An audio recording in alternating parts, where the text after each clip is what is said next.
साथियों, आप सभी का विजय ऐप के प्लेटफॉर्म पर स्वागत है। इस वीडियो में हम लोग कुछ महत्वपूर्ण करंट अफेयर को देखेंगे तथा उनसे संबंधित महत्वपूर्ण बिंदुओं की विस्तार से चर्चा करेंगे। तो चर्चा को प्रारंभ करते हैं। सबसे पहले हम लोग बात करेंगे प्रधानमंत्री स्ट्रीट वेंडर आत्मनिर्भर निधि के बारे में, या जिसको शॉर्ट में लोग पीएम स्वनिधि के नाम से जानते हैं। तो इसके बारे में यहाँ पर हम लोग डिटेल से बात करेंगे।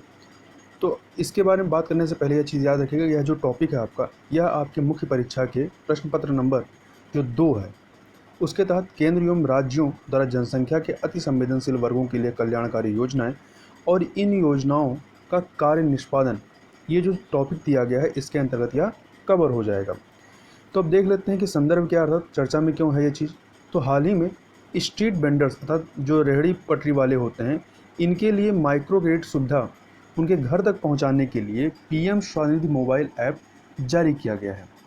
इस ऐप का जो उद्देश्य है, इस योजना के अंतर्गत स्ट्रीट वेंडर्स के ऋण आवेदनों के एकत्रीकरण मतलब उनको कलेक्ट करना तथा संसाधन प्रोसेसिंग के लिए ऋण प्रदाता संस्थानों अर्थात लेंडिंग इंस्टीट्यूशन और उनके क्षेत्र के कार्यकर्ताओं को अनुकूल डिजिटल इंटरफेस प्रदान करना इस ऐप का मुख्य उद्देश्य है।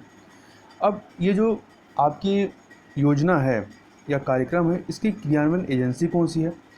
तो जैसा कि इस योजना को पिछले महीने ही लॉन्च किया गया था, अभी हाल ही में इससे संबंधित एप्लीकेशन को लॉन्च किया गया है। तो पिछले माह प्रधानमंत्री street vendors Atmanirbhar Nidhi PM Svanidhi योजना को लागू करने के लिए कार्यान्वयन एजेंसी के रूप में सिडबी को सम्मिलित करने हेतु आवास एवं शहरी कार्य मंत्रालय और भारतीय लघु उद्योग विकास बैंक, जो शॉर्ट में हम लोग सिडबी कहते हैं और इंग्लिश में इसका पूरा नाम है small industries development bank of India, इसके मध्य एक समझौता ज्ञापन पर हस्ताक्षर किए गए थे। और सिडबी जो है यह सूक्ष्म एवं लघु उद्यमों के लिए क्रेडिट गारंटी फॉर ट्रस्ट, या इंग्लिश में कहें तो credit guarantee fund trust for micro and small enterprise, या शॉर्ट में CGTMSE के नाम से जानते हैं। इसके माध्यम से ऋण प्रदाता संस्थानों को क्रेडिट गारंटी का प्रबंधन भी करेगा। ऋण प्रदाता संस्थान मतलब कि जो ऋण बांटेंगे, जैसे कि बैंक है तो बैंक क्या होगा, कोई भी जो स्ट्रीट वेंडर होगा वो बैंक से ऋण लेगा ना कि सीधे जाकर के सिडबी से ऋण लेगा। तो सिडबी क्या करेगा, ये जो बैंक होंगे जो इन रेहड़ी पटरी वालों को ऋण प्रदान करेंगे, उन बैंकों को ये फंडिंग प्रोवाइड करेंगे, एक प्रकार से क्रेडिट गारंटी देंगे कि आप इनको वेंडर्स को ऋण दीजिए और आपकी इनके जो गारंटी है वो उसके गारंटर हम हैं। अब योजना के विवरण के बारे में देख लेते हैं। तो यह योजना 50 लाख से अधिक स्ट्रीट वेंडर्स को 10,000 रुपये तक का सस्ता ऋण प्रदान करने हेतु एक विशेष माइक्रो क्रेडिट सुविधा योजना है। माइक्रो मतलब सूक्ष्म ऋण योजना है। इसके अंतर्गत 24 मार्च 2020 को या उससे पहले कारोबार करने वाले रेहड़ी पटरी वालों को ऋण प्रदान किया जाएगा और यह योजना जो है मार्च 2022 तक वैध है। तो इसकी टाइमलाइन याद रखिएगा, कब तक यह योजना चलेगी। और भारतीय लघु उद्योग विकास बैंक अर्थात सिडबी जो है इस योजना के कार्यान्वयन हेतु एक तकनीकी भागीदार है। इसके अलावा सूक्ष्म एवं लघु उद्यमों के लिए credit guarantee fund trust CGTMSE के माध्यम से ऋण प्रदाता संस्थानों को क्रेडिट गारंटी का प्रबंधन किया जाएगा। अब योजना के अंतर्गत जो ऋण प्रदान किया जाएगा किस प्रकार से दिया जाएगा, तो इस योजना के तहत स्ट्रीट वेंडर्स जो है वो 10,000 रुपये तक की कार्यशील पूंजी जो है वो ऋण के रूप में ले सकते हैं, जिसे उन्हें 1 वर्ष की अवधि में मासिक किस्तों में चुकाना होगा। अब यदि जिन्होंने ऋण लिया है ये समय पर या जल्दी ऋण चुकाते हैं तो जल्दी ऋण चुकाने पर 7% की सालाना ब्याज जो है सब्सिडी, ये प्रत्यक्ष लाभ अंतरण डायरेक्ट बेनिफिट ट्रांसफ़र के माध्यम से लाभार्थियों के बैंक खातों में त्रैमासिक प्रत्येक 3 माह के आधार पर उस बैंक खाते में जमा कर दी जाएगी। इसके अलावा ऋण के शीघ्र पुनर्भुगतान पर जो है कोई जुर्माना नहीं लगेगा, मतलब टाइम से पहले यदि आप ऋण का भुगतान कर देते हैं तो उस पर किसी प्रकार का जुर्माना नहीं लगेगा। अब प्रश्न उठता है इसके पात्र कौन से, किन लोगों को यह ऋण मुहैया कराया जाएगा। तो इस योजना के अंतर्गत शहरी ग्रामीण क्षेत्रों के, तो याद रखिएगा इसमें दोनों जगह के शामिल है, चाहे वो शहरी हो चाहे ग्रामीण हो। ऐसा नहीं कि केवल शहरी जो रेहड़ी वाले हैं उनको ही शामिल किया गया है। तो इस योजना के अंतर्गत शहरी ग्रामीण क्षेत्रों के आसपास सड़क पर माल बेचने वाले विक्रेताओं, सड़क किनारे ठेले या रेहड़ी पटरी पर दुकान चलाने वाले, फल, सब्जी, लॉन्ड्री, सैलून, पान की दुकानों तथा वस्तुओं और सेवाओं की आपूर्ति करने वालों को ऋण प्रदान किया जाएगा। अब यह भी प्रश्न उठता है कि इस योजना की आवश्यकता क्यों पड़ी है। तो चूंकि सभी को मालूम है कोविड-19 की वजह से पूरे देश में लॉकडाउन लगाया गया था, तो सारी आर्थिक क्रियाएं जो थी, गतिविधियां थी, वो ठप्प हो गई थी। तो लॉकडाउन से दिहाड़ी मजदूर तथा सड़क किनारे ठेले या रेहड़ी पटरी पर दुकान लगाने वालों का जीवन तथा उनकी आजीविका जो है विशेष रूप से प्रभावित हुई। सबका जीवन तो प्रभावित हुआ है, परंतु इनका जीवन और इनकी आजीविका विशेष रूप से प्रभावित हुई है। तथा स्ट्रीट वेंडर जो हैं आमतौर पर अनौपचारिक स्रोतों से, मतलब कोई ये कह सकते हैं ऑर्गेनाइज्ड स्रोतों से पैसा नहीं लेते हैं, उधार नहीं लेते हैं, बल्कि अनौपचारिक स्रोतों से, जैसे किसी जो कर्ज देने वाला व्यक्ति होता है उनसे, सूदखोरों से इत्यादि से ये कर्ज लेते हैं। तो वहाँ पर अधिक ब्याज दरों पर ये ऋण लेकर छोटी पूंजी लगाकर काम करते हैं। इसके अतिरिक्त इनके सामने लॉकडाउन के दौरान अपनी बचत तथा लागत पूंजी के समाप्त हो जाने से पुनः रोजगार शुरू करने का संकट है, क्योंकि जो भी इनकी जमा पूंजी थी वो तो समाप्त हो गया लॉकडाउन के दौरान। तो अब इनको पुनः फंडिंग करने के लिए, जिससे कि अपना रोजगार प्रारंभ कर सकें, इस ऋण की व्यवस्था की गई है। इसलिए स्ट्रीट वेंडर्स को फिर से व्यापार शुरू करने में मदद करने हेतु औपचारिक बैंकिंग स्रोतों के माध्यम से कार्यशील पूंजी के लिए तत्काल सस्ता ऋण प्रदान किए जाने की आवश्यकता है। इसकी वजह से यह योजना लाई गई है।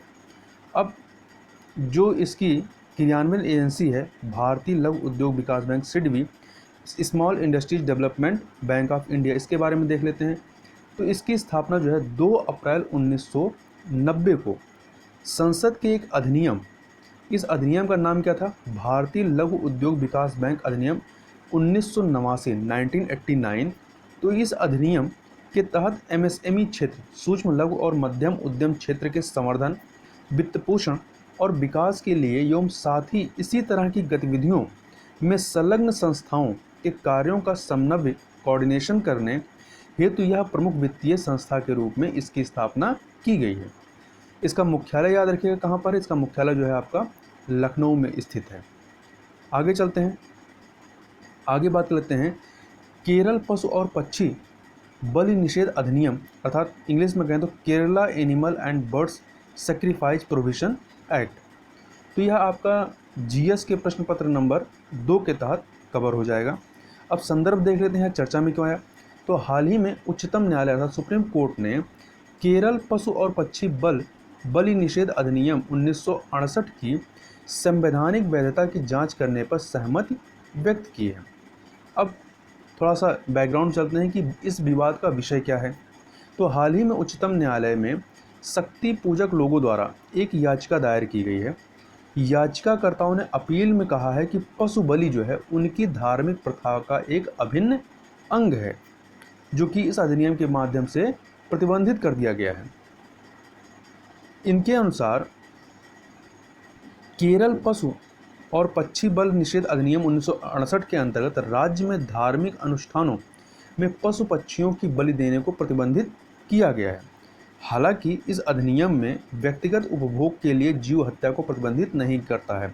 मतलब ये जैसे किसी को मीट वगैरह खाना हो तो उसके लिए उसकी हत्या की जा सकती है, जैसे बकरे इत्यादि की। इसके अलावा याचिकाकर्ताओं का कहना है कि यह मनमाने वर्गीकरण के समान है तथा यह संविधान के अनुच्छेद 14, जो कि विधि के समझ समानता की बात करती है, उसका उल्लंघन करता है। साथ ही यह संविधान के अनुच्छेद 25 और अनुच्छेद 26 के तहत धर्म का पालन करने तथा धार्मिक मामलों के प्रबंधन के अधिकार का भी उल्लंघन करता है। याचिकाकर्ताओं का तर्क है कि यदि पशु पक्षियों की हत्या को प्रतिबंधित किया जाना है तो इसे धार्मिक तथा अन्य सभी उद्देश्यों के लिए समान रूप से निषिद्ध किया जाए। ऐसा नहीं कि धार्मिक क्रियाकलापों के लिए तो बैन कर दिया गया है, परंतु व्यक्तिगत उपभोग के लिए उसको बैन नहीं किया गया है। इसके अतिरिक्त पशु क्रूरता निवारक अधिनियम अर्थात prevention of cruelty to animal, जो ये एक्ट 1960 है, इसकी धारा 28 में भी धार्मिक उद्देश्यों के लिए जीव हत्या को अपराध नहीं माना गया है। ये दलीलें जो हैं इस समूह के द्वारा दी गई। तथा इसके पहले यह जो याचिका है केरल हाई कोर्ट में भी दिया गया था। तो जो केरल हाई कोर्ट था उसका निर्णय क्या था, तो केरल हाई कोर्ट ने क्या किया था, इस याचिका को खारिज कर दिया था।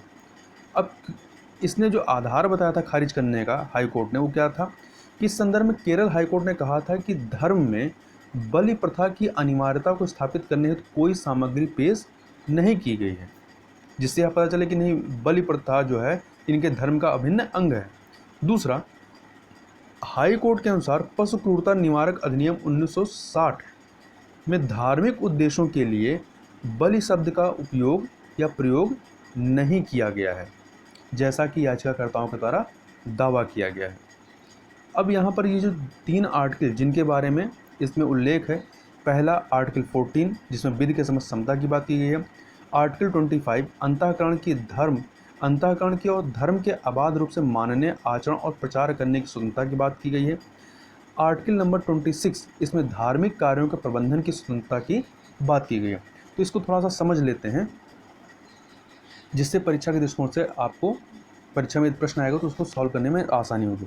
तो सबसे पहले बात करते हैं अनुच्छेद या आर्टिकल 14 के बारे में, जिसमें विधि के समक्ष समता की बात की गई है।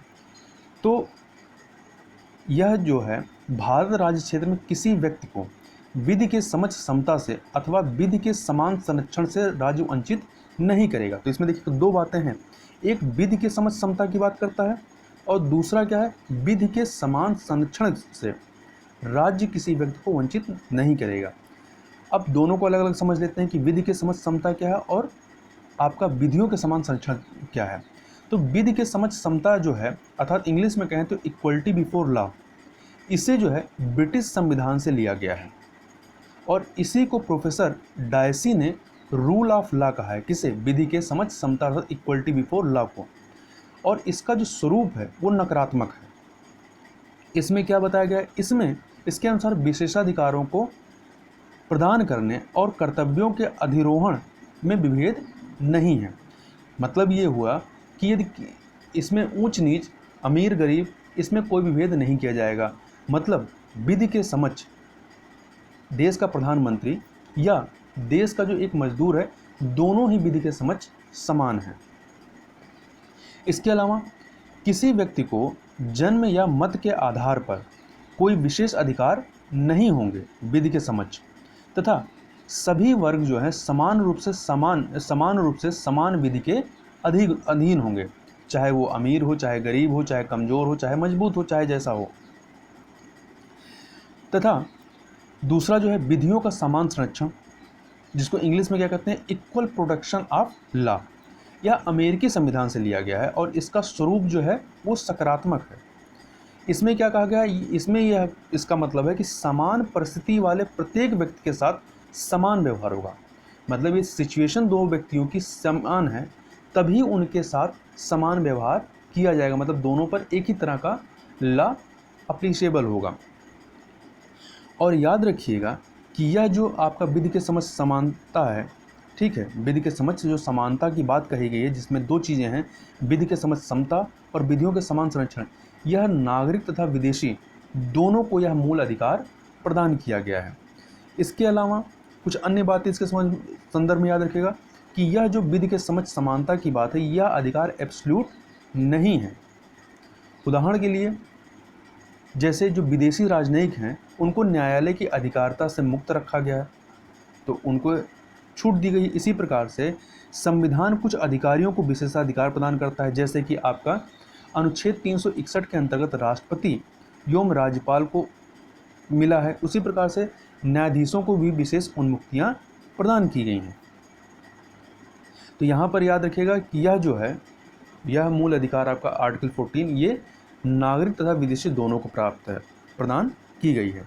अब इसके बाद आर्टिकल 25 के बारे में थोड़ी चर्चा करते हैं, जिसमें अंतःकरण की और धर्म के अबाध रूप से मानने, आचरण और प्रचार करने की स्वतंत्रता की बात की है। तो जो आपका मूल अधिकार भाग 3 में दिया गया है, इसमें धर्म की स्वतंत्रता के बारे में आर्टिकल 25 से लेकर के आर्टिकल 28 तक चर्चा की गई है। अब थोड़ा सा बैकग्राउंड देखें तो भारत जो है धर्मनिरपेक्ष राज्य है, जिसका भारतीय संदर्भ में अर्थ है कि राज्य जो है वो धर्म के मामले में पूर्णतया तटस्थ है। मतलब राज्य धर्म के मामले में इंटरफेयर नहीं करेगा। राज्य जो है प्रत्येक धर्म को समान रूप से संरक्षण प्रदान करता है, किंतु किसी धर्म में हस्तक्षेप नहीं करता है। भारत में धर्मनिरपेक्ष शब्द जो है वो संविधान में प्रस्तावना में 42वें मतलब 42वें संविधान संशोधन के माध्यम से, जो कि 1976 में लाया गया था, इसके माध्यम से अंतः स्थापित किया गया है, मतलब प्रस्तावना में जोड़ा गया है। यद्यपि इससे संबंधित जो प्रावधान थे संविधान में पहले से ही मौजूद थे। और दूसरी बात, धर्मनिरपेक्ष राज्य में राज्य का संबंध जो है वो मानव में आपसी संबंधों से रहता है। मनुष्य और ईश्वर के बीच का संबंध इसके दायरे से बाहर होता है, तथा ये जो धार्मिक स्वतंत्रता का जो अधिकार है, जो मूल अधिकार दिया गया है, यह नागरिकों एवं विदेशियों दोनों को प्रदान किया गया है। अब आर्टिकल 25 की थोड़ी सी बात करें तो इसमें क्या प्रावधान कहा गया है? इसमें कहा गया है कि सार्वजनिक व्यवस्था, सदाचार और जनता के स्वास्थ्य तथा भाग 3, मतलब जिसमें मूल अधिकार की बात की गई है, तो भाग 3 के अन्य उपबंधों के अधीन सभी व्यक्तियों को अंतःकरण की स्वतंत्रता, धर्म के अबाध रूप से मानने की स्वतंत्रता, आचरण करने और प्रचार करने का समान हक होगा। इसमें ये बातें कही गई हैं। अब हम लोग आगे चलते हैं। अब अनुच्छेद 26 या कह सकते हैं आर्टिकल 26 के बारे में देखते हैं, जिसमें धार्मिक कार्यों के प्रबंधन की स्वतंत्रता की बात कही है। तो इसमें जो बताया गया है कि लोक व्यवस्था, सदाचार और स्वास्थ्य के अधीन रहते हुए प्रत्येक धार्मिक संप्रदाय या उसके किसी अनुभाग को धार्मिक और पूर्त प्रयोजनों अर्थात चैरिटेबल के लिए संस्थानों की स्थापना और पोषण का अधिकार दिया गया है। इसके अलावा अपने धर्म विषयक कार्यों का प्रबंधन करने का अधिकार है। इसके अलावा जंगम और स्थावर मतलब चल और अचल संपत्ति के अर्जन और स्वामित्व का और ऐसी संपत्ति का विधि के अनुसार प्रशासन करने का अधिकार जो है वो प्रदान किया गया है। तो इतनी बातें इसमें बताई गई हैं। अब आगे चलते हैं, आगे बात करते हैं गोधन न्याय योजना के संदर्भ में। तो याद रखिएगा यह योजना किस प्रदेश की है? तो यह योजना जो है छत्तीसगढ़ की है। तो इसके बारे में पूछा जा सकता है कि गोधन न्याय योजना किस राज्य सरकार के द्वारा या किस राज्य के द्वारा प्रारंभ की गई है? तो इस योजना को छत्तीसगढ़ सरकार के द्वारा प्रारंभ किया गया है या शुरू किया जा रहा है। अब इसकी जो प्रमुख विशेषताएं हैं इस योजना में है क्या, उसको देख लेते हैं। तो इसमें क्या है कि पशुपालकों से गाय के गोबर को खरीदा जाएगा 3 रुपये प्रति किलोग्राम के हिसाब से, और गाय के गोबर को वर्मी कंपोस्ट और अन्य पर्यावरण अनुकूल वस्तुओं में प्रयोग किया जाता है, तथा जैविक खेती को बढ़ावा देने के लिए किसानों को 8 रुपये प्रति किलो के हिसाब से जो वर्मी कंपोस्ट इससे बनेगा उसको किसानों को बेचा जाएगा। आगे चलते हैं, आगे बात करते हैं मामला मृत्यु दर CFR अर्थात इंग्लिश में कहें तो केस फर्टिलिटी रेट। तो ये केस फर्टिलिटी रेट है क्या?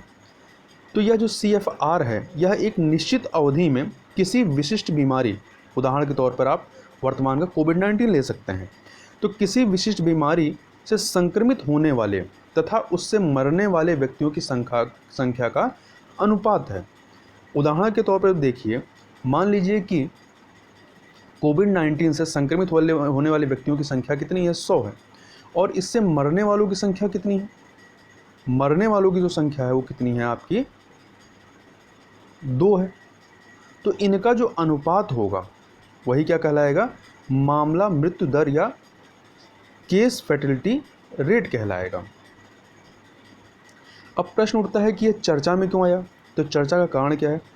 तो चर्चा का कारण इसलिए है कि भारत का कोविड-19 जो केस फर्टिलिटी रेट है CFR यह लगातार कम हो रहा है, और फिलहाल यह रेट कितना है? 2.49% है।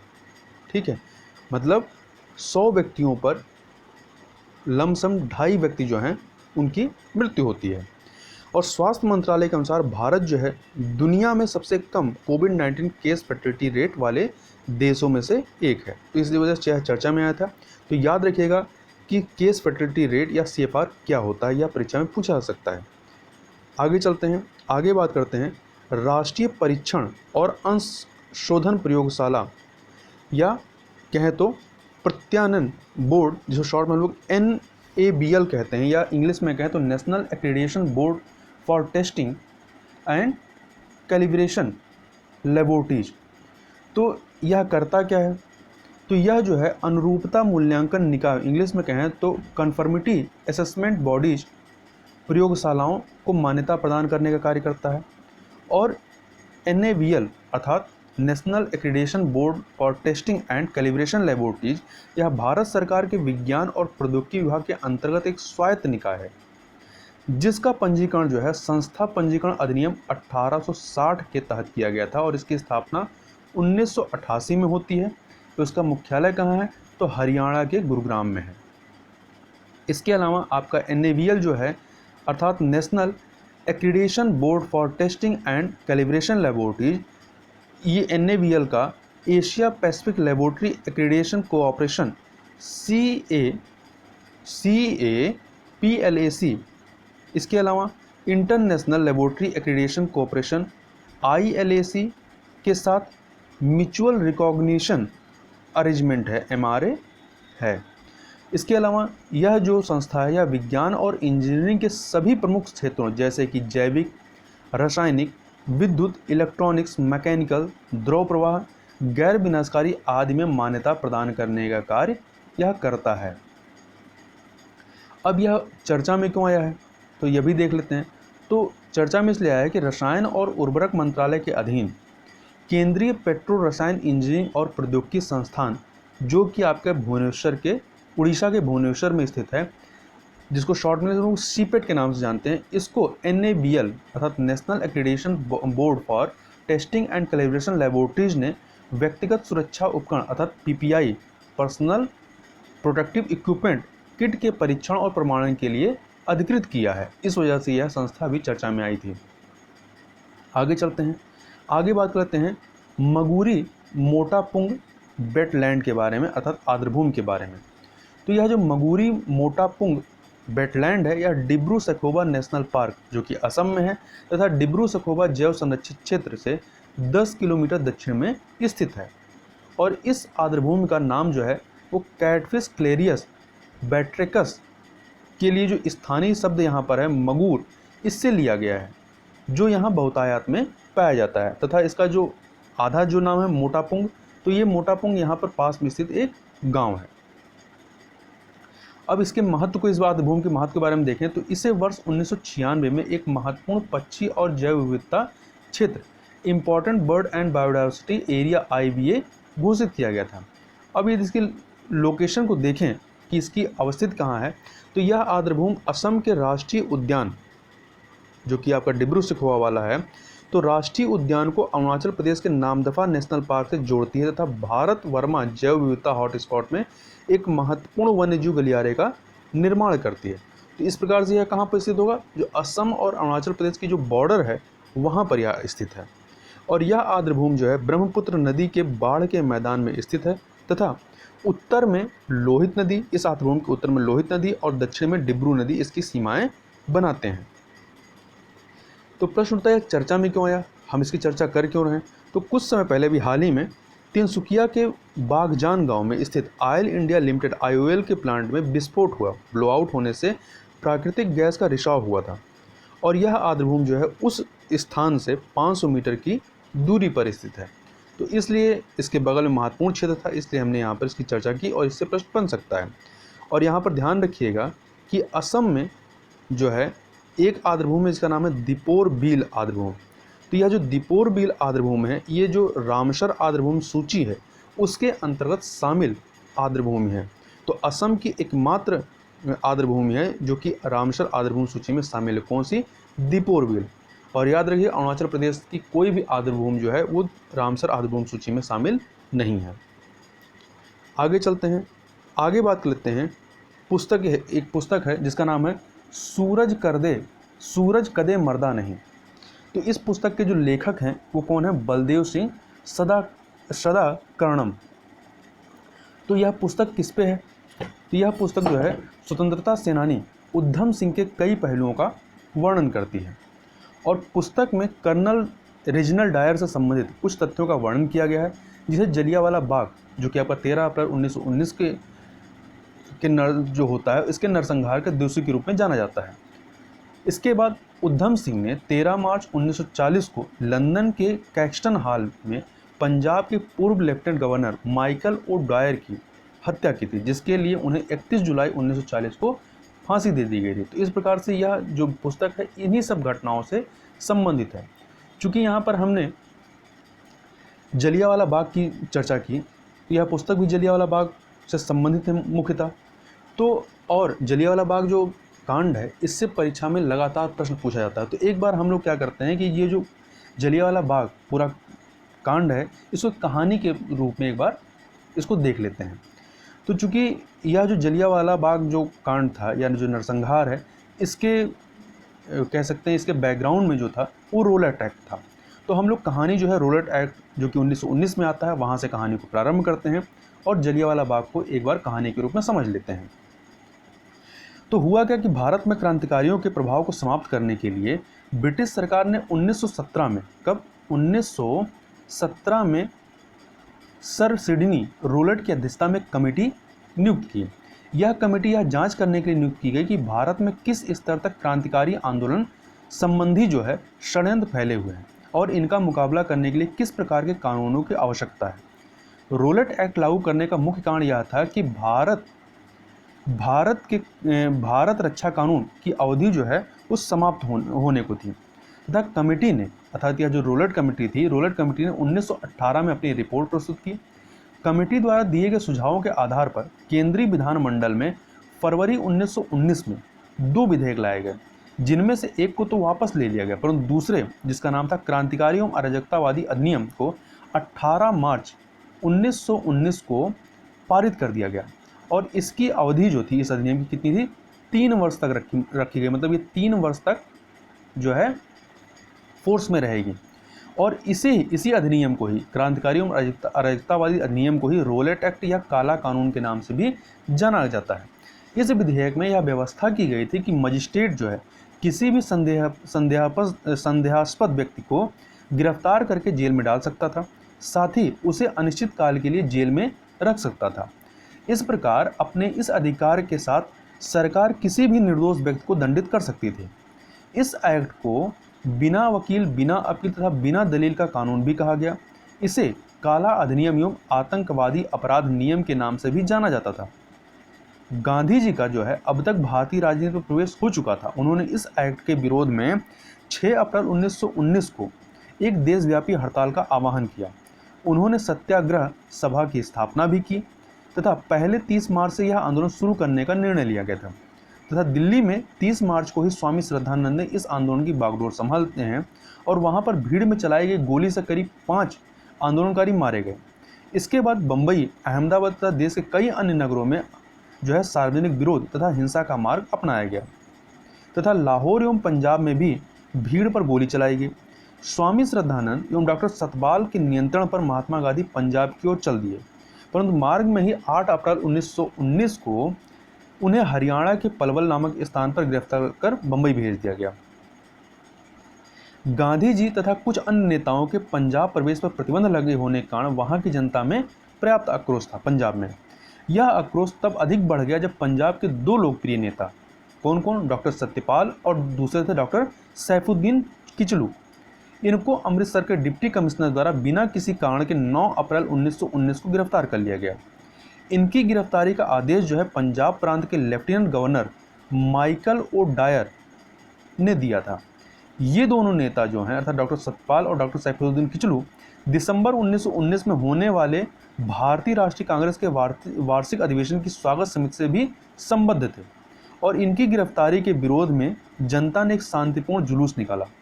पुलिस ने जुलूस को आगे बढ़ने से रोकने का असफल प्रयास किया तथा फलस्वरूप भीड़ पर गोली चला दी गई, जिसके परिणामस्वरूप 2 लोग मारे गए।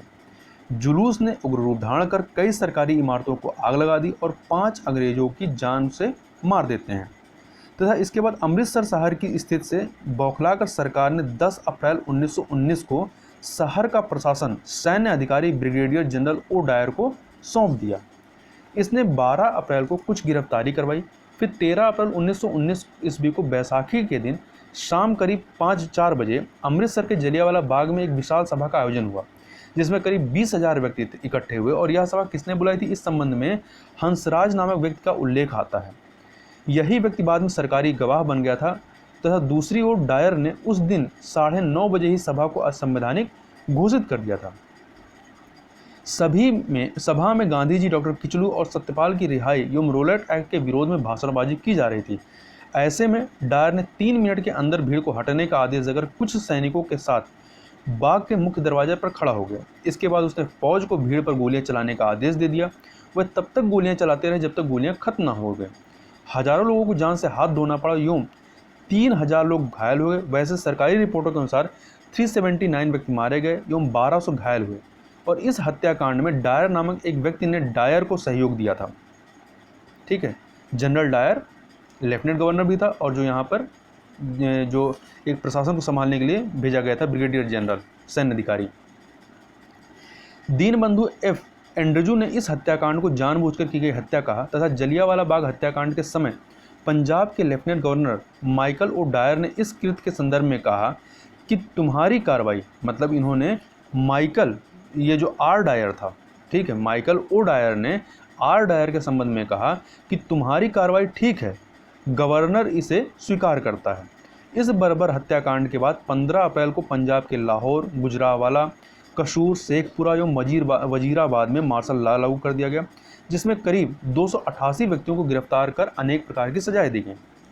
जलियांवाला बाग नरसंहार के फलस्वरूप रविन्द्रनाथ टैगोर जो हैं ब्रिटिश सरकार द्वारा दी गई नाइट की उपाधि वापस कर देते हैं तब भारतीय राष्ट्रीय कांग्रेस के पूर्व अध्यक्ष सर शंकरन नायर ने वायसराय की कार्यकारिणी परिषद की अपनी सदस्यता से इस्तीफा दे दिया तथा टैगोर ने कहा कि समय आ गया है कि जब सम्मान के तमगे अपमान के बेतुके संदर्भ में हमारे कलंक को सुस्पष्ट कर देते हैं।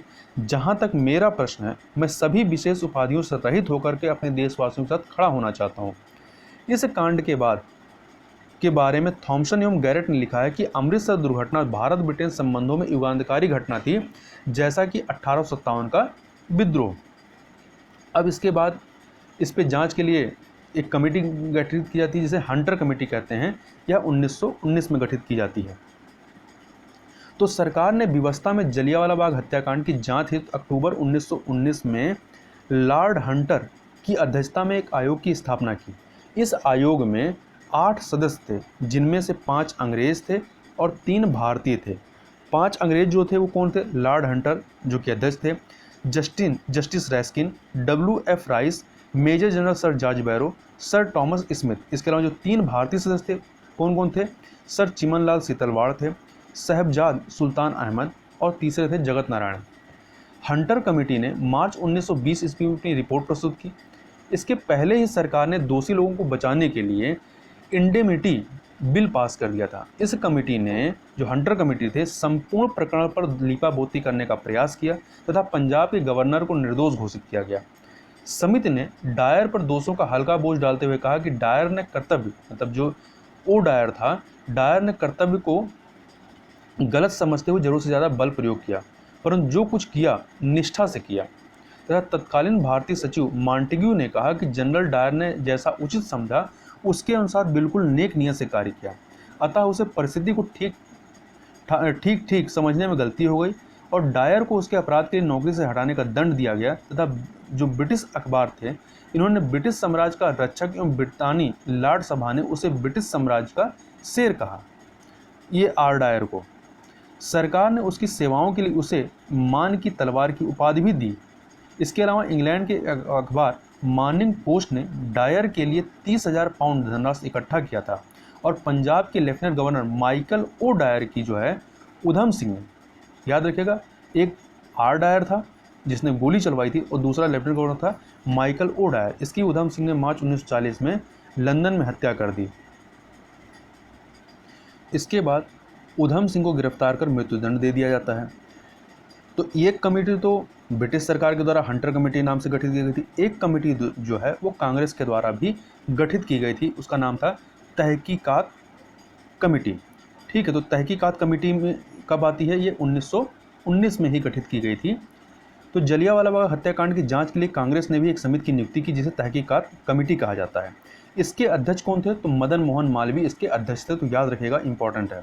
और इसके अन्य सदस्य जो थे महात्मा गांधी, मोतीलाल नेहरू, अब्बास तैयब जी, CR दास एवं पुल जयकर थे। तो याद रखिएगा महात्मा गांधी इसमें सदस्य के रूप में शामिल थे, न कि अध्यक्ष के रूप में। अध्यक्ष कौन थे?